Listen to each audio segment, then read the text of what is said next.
예배, 하나님과 동행하는 것이라는 제목으로 오늘 하나님의 말씀을 증거하겠습니다. 우리는 지난 수요일 예배 시간에 예배에 대해서 한번 살펴보았고, 또 특별히 예배를 드릴 때 우리 직분자들은 어떠한 태도와 어떻게 또 예배를 준비하며 드려야 되는지에 대해서 나누었습니다. 우리가 새해가 시작되고 벌써 한 달이 지나가는 이 시점에 한 번 더 우리가 이 예배 뿐만 아니라 기도, 신앙생활에 대한 기초를 잡고 출발하는 것이 참 중요한 것 같습니다. 그래서 오늘 예배에 대해서 나눌 때 특별히 이 예배가 하나님과 동행한다는 것에 초점을 맞추어서 함께 나누고자 합니다. 자, 여러분, 교회를 다니지 않는 사람도 예배를 드리지 않는 사람도 얼마든지 착한 일을 하고 또 좋은 일을 또 할 수 있습니다. 그런데 우리가 예배자로 살아간다는 것은 그런 사람들과는 다른 어떠한 모습으로 살아가야 되냐면 하나님 마음을 알고 하나님의 마음 따라 살아간다는 것입니다. 자, 이것은 굉장히 중요한 부분인 것 같습니다. 그러므로 진정한 예배를 드리는 사람은 어떤 일을 해도 잘못되지 않습니다. 자, 이게 무슨 말일까요? 여기에 중요한 전제가 있습니다. 그냥 예배를 드리는 것이 아니라 진정한 예배, 오늘 말씀은 영과 진리로 예배를 드리는 자, 그냥 예배에 참석하는 자가 아닙니다. 예배의 형식과 절차에 맞춰서 있는 그런 습관적인 예배자가 아니라 영과 진리로 하나님을 예배하는 자에게는 어떠한 일을 해도 하나님이 지켜주신다는 것이죠. 자, 예배가 뭘까요, 여러분? 예배는 우리가 하나님의 말씀 앞에 서는 것입니다. 그러므로 예배는 내가 드렸다고 해서 끝나는 것이 아니라 예배의 주인 되시고 예배를 받으시는 하나님께서 나의 예배를 받으셔야 그게 온전한 예배가 되는 것입니다. 예배는 해치우듯이 내가 후다닥 왔다가 후다닥 가고 이것도 아니고, 형식적으로 내가 오늘 예배 드렸다는 것도 아니라 하나님의 말씀 앞에 내가 서 있는 것. 다시 말하면 지금 오늘 예배 드리는 저와 여러분이 누구 앞에 서 있냐면 하나님 앞에 우리가 있는 것입니다. 우리가 하나님 앞에 예배자로 설 때에 하나님의 말씀이 우리의 심령 가운데 들어오기 때문이죠. 그래서 하나님의 말씀을 우리가 가진다고 하는 것은 이제는 내 마음대로 살아가는 것이 아니라 하나님의 마음 따라 살아가는 것입니다. 그러니 우리가 진정한 예배자가 될 때 잘못될 일이 뭐가 있겠습니까? 하나님의 마음을 가지고 하나님의 생각을 가지고 하나님의 관점을 가지고 이 땅을 살아갈 때 잘못될 일이 뭐가 있겠습니까? 우리는 흔히 예배자를 성공적인 예배자 이런 표현들을 씁니다. 이 예배 시간을 통하여서 우리가 정말 중요한 것은 나의 생각이 하나님의 관점으로 바뀌어지는 것입니다. 아멘이십니까? 자, 예배를 드리면서 나의 관점, 나의 생각이 누구의 생각으로 바뀌어지냐면 하나님의 생각으로 바뀌어지는 것. 자, 우리는 매일같이 이렇게 예배를 드리고 또 평생 이렇게 예배를 드리고 있습니다. 지금도 이렇게 예배를 드리고 있으면서 나의 생각이 하나님의 생각으로 바뀌어지지 않았다면 어쩌면 우리는 진정한 예배자가 아닐 거다라는 생각도 듭니다. 우리가 하나님을 예배하고 하나님의 말씀을 읽고 듣고 하나님의 말씀이 내 안에 왔을 때 내 모든 것이 하나님의 마음과 생각으로 바뀌어지는 것. 예배를 드리기 전에는 분노가 있고 예배 드리기 전에는 답답함이 있고 예배를 드리기 전까지는 우울감이 있고 예배 드리기 전까지는 내 마음이 여러 혼란스럽고 또 극단적인 안 좋은 생각들이 있었지만 예배를 드리면서 하나님을 인격적으로 만나고 하나님의 말씀이 내 안에 올 때에 내 심령 안에서부터 변화됨의 역사가 일어난다는 것입니다. 가끔 우리가 예배를 드리면서 이런 표현들을 쓰죠. 오늘 예배 시간에 나 은혜 많이 받았어. 은혜 참 많이 받았다라고 내가 그런 말을 하기도 하고, 또 어떤 사람을 보면서 야, 저 집사님은 진짜 오늘 은혜 많이 받은 것 같아 라고 합니다. 어떤 걸 통해서 알 수 있냐면 대충 뭐 눈물을 흘린다거나 아니면 간절하게 기도하고 찬양하는 이 예배의 모습을 보며 야, 저 집사님은 정말 은혜 많이 받았나 봐 라고 생각을 합니다. 또 이런 표현을 쓰기도 하죠. 어떤 분은 야, 오늘 예배가 너무너무 좋았어 라는 표현을 씁니다. 자, 예배가 너무 좋았다라는 표현은 언제 우리가 쓸까요? 그 예배가 나에게 흡족함이 느껴질 때에 예배가 참 좋았다라고 표현을 씁니다. 그런데 생각해 보면 예배가 좋았다, 흡족했다, 만족했다 이런 것은 예배를 드리면서 참 중요한 부분입니다. 그런데 우리가 여기에서 머무는 것이 아니라 이제 분명히 알아야 될 것은 이 예배 시간이 내가 만족하고 흡족했다고 해서 예배의 성공자가 되는 게 아니라는 거예요.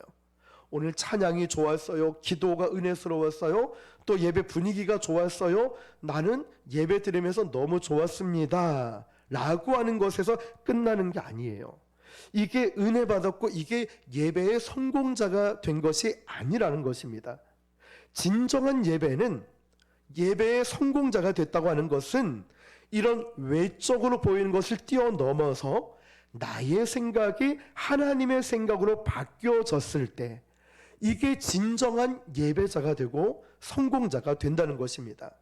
나의 생각이, 나의 마음이, 나의 관점이 하나님의 생각으로 바뀌어졌을 때, 나 예배 드리기 전까지는 마음이 답답하고 힘들고 어려운 마음이 있었지만 예배를 드리면서 하나님 아버지의 마음을 깨닫고 하나님의 크신 사랑을 깨닫고 은혜를 받으면서 내 마음이 변화가 되는 거예요.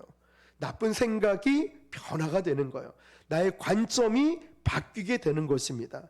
이것이 진정한 예배자이고 성공한 예배자의 모습입니다. 그런데 여러분, 우리가 이렇게 예배를 드릴 때 필연적으로 우리에게 나타나는 현상이 있습니다. 진정한 예배자일수록, 예배자로 성공한 사람일수록 그 사람에게 두드러지게 나타나는 현상이 있습니다. 그게 뭐냐면 우리에게 찾아오는 아픔이 있다는 거예요. 이게 무슨 아픔일까요? 자, 여러분 성경에 보면 하나님 말씀은 살아있고 운동력이 있다라고 했죠. 무엇이요? 하나님 말씀이. 하나님 말씀이 살아있고 운동력이 있고 날선 검과 같다라고 했죠. 그래서 우리가 말씀을 받았다라는 것은 성령의 검, 곧 말씀의 검을 가졌다는 거예요. 그러니까 우리가 진정한 예배자가 되어 하나님 말씀이 나에게 다가올 때는 마치 날카로운 칼처럼 심령과 골수를 쪼개는 능력이 나타나게 되는 거예요. 무엇 때문에요? 하나님 말씀. 하나님 말씀이 이 예배 가운데 나에게 확 와닿는 거예요. 그래서 우리는 하나님께서 나에게, 여러분에게 역사하시고 예배 가운데 임재하실 때 나의 만족감, 흡족함, 기쁨, 은혜도 있겠지만 어떤 면에서는 큰 아픔으로 찾아올 수 있어요. 그런데 이것은 굉장히 지극히 정상적이고 아주 좋은 현상들입니다. 말씀에 찔린다. 이 말씀의 아픔을 느낀다. 말씀을 들을 때 죄책감을 느끼기도 하지요. 왜냐하면 우리 인간은 죄인이잖아요. 모두가 죄인이잖아요. 이기적이고 굉장히 욕심이 많은 인간인데 하나님의 말씀의 검이 나에게 들어올 때 어찌 아프지 않겠습니까? 그 하나님의 말씀으로 이 예배를 통하여 나의 욕망이 깨지고 나의 교만함이 깨지고 나의 부정적인 생각들이 깨지고 나의 나쁜 습관들, 거짓된 모습들이 하나님 말씀으로 다 찔리는데, 깨어지는데 어찌 아프지 않겠습니까? 마음에 찔릴 때마다 시험 드는 것이 아니라 목사님 나 들으라고 하는 소리 아니야? 이게 아니라 말씀을 따라 시험 드는 것이 아니라 말씀 따라 변화와 축복이 있기를 예수님의 이름으로 축원합니다. 내 만족이 아닌 하나님 말씀이 내 안에 역사하기 때문에 그렇습니다. 그런데 우리가 종종 이런 예배를 드리면서 착각하는 경우가 있습니다. 어떤 사람은 마치 예배 드리는 것을 보험처럼 생각하는 경우가 있습니다. 특별히 코로나 이후에 우리에게 이런 습관을 가져다 주는 게 있어요. 굳이 교회 가서 예배를 드려야 되나라는 거 말이죠. 아니 꼭 우리가 유튜브 영상 보고 TV를 보고 라디오를 보면서 예배 드리면 되지 않나? 이것을 합리화시키는 경우들이 있죠. 차를 타고 가면서 예배를 드리고 과연 어떤 면에서는 부득불 그럴 수밖에 없는 상황이 있겠죠. 몸이 아프거나 병원에 있거나 출장을 가야 되는 이런 부득불 예배를 못 드리는 상황은 굉장히 그것도 참 귀한 부분이죠. 이렇게라도 예배 드리는 것. 그런데 우리가 주일날 예배를 드리지 않고 놀러 가면서 가다가 사고 나면 어떡하지? 가다가 뭐 잘못되는 거 아니야? 이런 마음으로 보험 드는 마음으로 예배를 드리는 경우도 있다는 것입니다. 그래도 예배는 드려야지. 오늘 주일이니까 예배 안 드리면 좀 찝찝하잖아 라고. 자, 이렇게라도 하는 것을 어느 정도 신앙이 있는 사람이 그렇게 예배를 드린다는 것입니다. 그래서 우리가 드리는 이 예배는 어떤 부분이 중요하냐면 어떤 형식과 절차가 중요한 것이 아니라 우리가 드리는 이 예배를 통하여서 우리와 하나님 사이에 인격적인 만남이 일어나야 된다는 거예요. 이 하나님과 나와의 인격적인 만남이 일어나지 않는다면 우리는 결단코 이 예배의 성공자가 될 수 없는 겁니다. 예배를 드리면서 하나님의 마음이 어떤지, 나를 향한 하나님의 뜻이 어떠한 마음인지 이런 인격적인 만남이 반드시 일어나야 되는 거예요.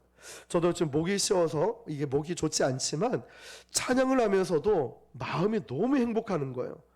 너무너무 행복한 거예요. 마음이 하나님께서 우리 가운데 함께하고 계시고 하나님이 나의 마음을 만져주시고 위로하고 계시는구나. 제가 찬양 인도하면서 어떤 생각이 들었냐면 제가 교육 전도사 시절에 몸에 굉장히 열이 나고 아팠던 적이 있었습니다. 그런데 찬양 인도를 해야 되는데 도저히 못하겠는 거예요. 장염이 걸려가지고. 장염 걸려본 분 아시겠죠? 서 있기도 힘들고 말하면 계속 오바이트가 나올 것 같아요. 그런데 믿음으로 찬양했던 그때가 생각이 나는 거예요. 한 20년 훨씬 전인데 내가 그때도 이렇게 아픈 걸 참고 예배를 드렸고 기도하고 찬양했었구나. 믿음으로 찬양을 했었구나. 그때가 생각이 나는 거예요. 그러면서 물론 목소리는 나오지 않지만 마음은 너무너무 행복한 거예요. 하나님이 함께 하시면 느껴지니까. 인격적인 만남. 저는 설교를 할 때도 오히려 제가 스스로 은혜 받을 때가 있죠. 아마 여러분도 그러실 거예요. 여러분, 이 예배의 성공자가 된다는 것은 내가 예배를 드리고 나 혼자 끝나는 것이 아니라 반드시 이 자리에 함께하고 계시는 하나님을 우리가 인격적으로 만나야 되는 줄 믿습니다. 자, 오늘 로마서 본문 1절 2절을 다시 읽어볼게요. 시작. 너희를 권하노니 너희 몸을 하나님이 기뻐하시는 거룩한 산 제물로 드리라. 이는 너희가 드릴 영적 예배니라. 너희는 이 세대를 본받지 말고 오직 마음을 새롭게 함으로 변화를 받아 하나님의 선하시고 기뻐하시고 온전하신 뜻이 무엇인지 분별하도록 하라. 아멘. 자, 여기 말씀 보니까 너희가 드릴 영적 예배를 뭐라고 하냐면 노란 글씨 시작. 아멘. 자, 영적 예배가 뭐냐면 너희 몸을 하나님이 기뻐하시는 거룩한 산 제물로 드리라 라고 되어 있습니다. 자, 여러분, 로마서 12장에 보면 많은 사람들이 조금 오해하고 있는 부분들이 있습니다. 로마서는 의에 대해서, 은혜에 대해서, 믿음에 대해서 이야기를 합니다. 하나님의 은혜와 오직 의는 믿음으로 말미암아 살리라 해서 믿음을 강조하기도 합니다. 그렇다면 로마서는 11장에서 끝나면 되는 거예요. 의와 믿음과 은혜만을 강조한다면. 그런데 로마서 12장에 딱 넘어와 보니까 오직 의와 믿음과 하나님의 은혜로 새롭게 된 사람들은 이제 어떻게 살아야 되는지가 바로 12장부터 나와 있다는 것이죠. 자, 그러면 은혜와 믿음으로 새롭게 된 사람들은 그 첫 번째 어떻게 살아가야 되냐면 아까 읽은 본문 있죠? 너희 몸을 한 번 더 시작. 너희 몸을 하나님이 기뻐하시는 거룩한 산 제물로 드리라. 자, 너희 몸을 하나님이 기뻐하시는 거룩한 산 제물로, 다시 말하면 은혜 받고 믿음 있고 의로 살아가길 원하는 사람들의 삶은 너희 몸, 저와 여러분의 몸을 하나님 앞에 거룩한 산 제물로 드리라라는 거죠. 산 제물, 이게 뭘까요, 여러분? 산 제물. 산 제물은 이렇게 표현할 수 있어요. 우리의 삶을 하나님께 예배로 드린다는 거예요. 자, 우리의 삶. 자, 그렇다면 우리의 삶과 예배가 분리가 될까요? 아니면 하나일까요? 하나라는 것이죠.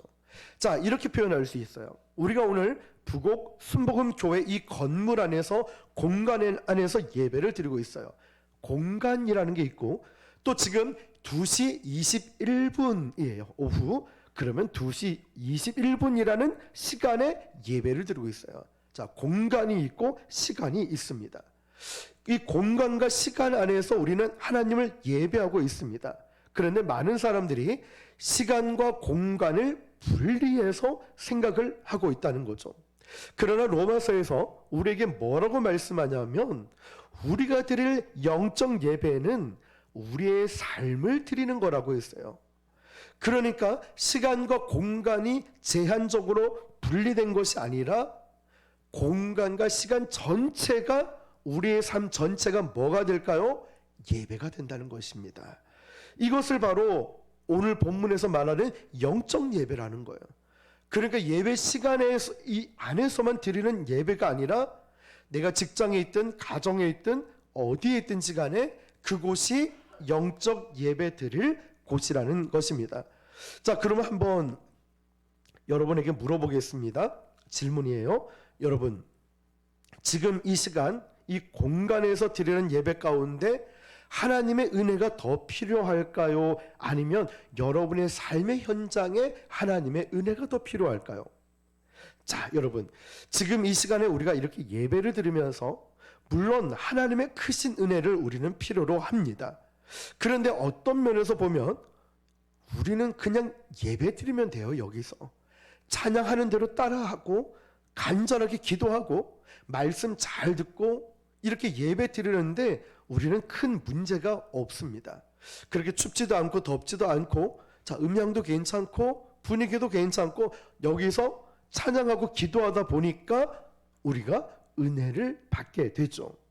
그런데 우리의 삶의 현장에서 예배를 드리려고 작정하고 결정을 하는 순간에 내 삶에 은혜가 필요하다는 거예요. 왜냐하면 여러분, 집에서 기도하려다 보니까 기도가 잘 안 되죠. 물론 기도를 잘 하시는 분도 계실 거예요. 근데 대부분은 집에서 기도하려고 하면은 잘 안 되니까 기도원을 찾아가고, 또 우리 본 교회에서 예배를 드리지만 굳이 돈을 써가면서 기도원의 장소를 빌려서 거기서 기도를 합니다. 왜 그럴까요? 우리가 집에서 난 집에서 기도합니다 라고 하지만 사실 들여다보면은 계속 핸드폰 보고 유튜브 보고 게임하고 주식 보고 뭐 이래저래 하면서 예배에 기도에 올인하지를 못한다는 거예요. 또 우리는 어떤 사람들 통해서 연락하고 연락을 받기도 하고 인터넷 기사를 보고 요즘은 이런저런 이유로 내 삶의 현장에서 온전한 예배자로 살아가기가 쉽지가 않다는 것이죠. 우리의 삶에 오히려 더 큰 은혜가 필요합니다. 왜냐하면 하나님의 도우심 없이 우리의 정욕적이고 이기적이고 자기 중심적인 세상 가운데 우리가 예배자로 살아갈 때 하나님의 크신 은혜가 필요하다는 것입니다. 그러니까 우리가 하나님의 은혜를 경험하고 살아가는데 실상은 우리가 드리는 이 예배 시간도 하나님의 은혜가 필요하지만 우리의 살아가는 세상에서 구별되게 거룩하게 살아갈 때 더 큰 하나님의 은혜가 필요하고, 그렇게 간구할 때 우리는 큰 은혜를 경험하게 되는 것입니다. 자, 사랑하는 성도 여러분, 로마서가 우리에게 이야기하는 너희 몸을 산 제물로 드리라라고 할 때 너희들의 삶을 하나님 앞에 예배자가 되게 하라라는 뜻입니다. 자, 그래야지만이 우리가 이 세상에 복되게 살아갈 수 있기 때문이죠. 자, 두 번째로 보면 요한복음 4장 23절 24절입니다. 시작. 아버지께 참되게 예배하는 자들은 영과 진리로 예배할 때가 오나니 곧 이때라. 하나님께서는 자기께 예배하는 자들을 찾으시느니라. 하나님은 영이시니 예배하는 자가 영과 진리로 예배할지니라. 아멘. 자, 하나님께서 예배에 대해서 뭐라고 말씀하시냐면은 하나님은 영이시니 예배하는 자가 이전 성경에는 신령과 진정으로 예배하라고 했지요. 예수님께 예배에 대해서 영과 진리로 예배해야 된다고 주님이 말씀하셨습니다.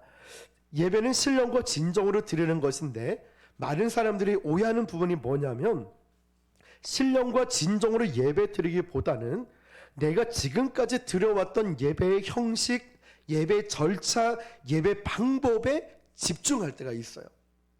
그러니까 이 예배 시간이 정해져 있고 우리가 예배를 이렇게 저렇게 드려야 되는 이 형식에 너무나 빠져 있을 때가 있어요.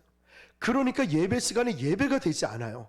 예배 시간에 자꾸 뭘 섬긴다고, 예배 시간에 자꾸 뭘 정리해야 되고, 예배 시간에 막 그때 뭐 어떤 일을 핸드폰을 만지고, 예배 시간에 자꾸만 다른 일을 하다 보니까 영과 진리로 예배를 드리지 못하고, 그 예전에는 그랬어요. 저희 교회 말고 예전에 어떤 교회 보면 예배를 드리다 말고 물론 중식 점심을 준비해야 되겠지만 자꾸만 들락날락 거리는 거예요.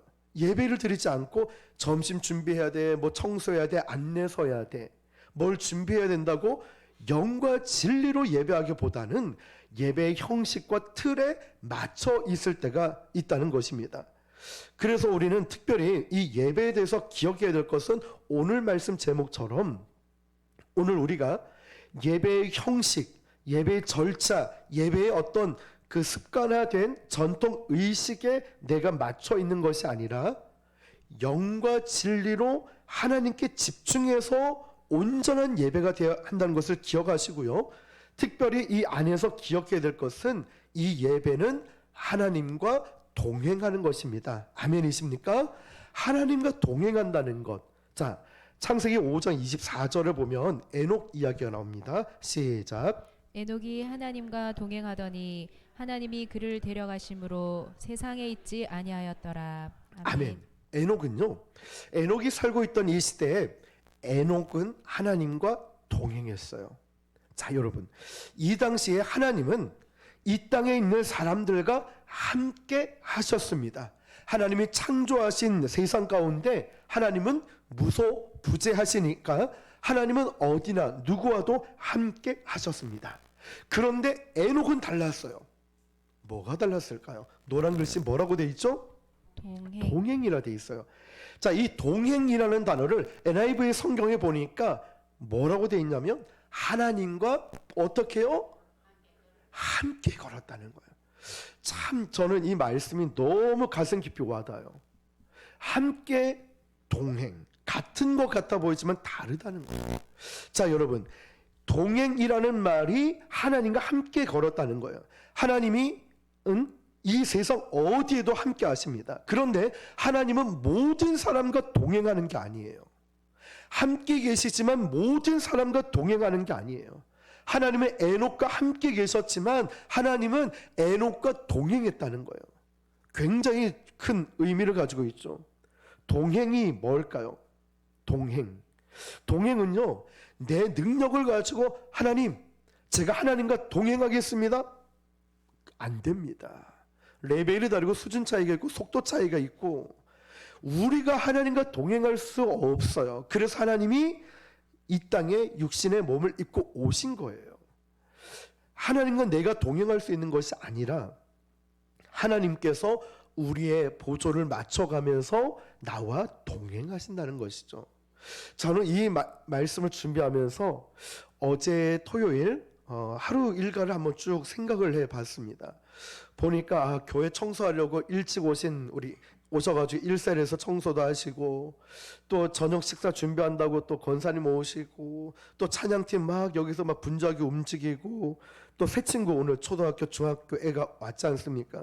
그 애들 반긴다고 또 드럼 가르쳐 준다고 막 이렇게 저렇게 있고 또 오늘도 주일 보니까 안내하시고 차량 운행하시고 여기 또 식사 준비하시고 교회 이런저런 부분들을 보니까 한 가지 목적으로 하나님을 기쁘시게 하고 온전한 예배자로 서기 위해서 누군가가 시키지 않았지만 각자가 자기 있는 자리에서 열심히 막 움직이는 이 모습을 보면서 참 행복하다라는 생각이 들었습니다.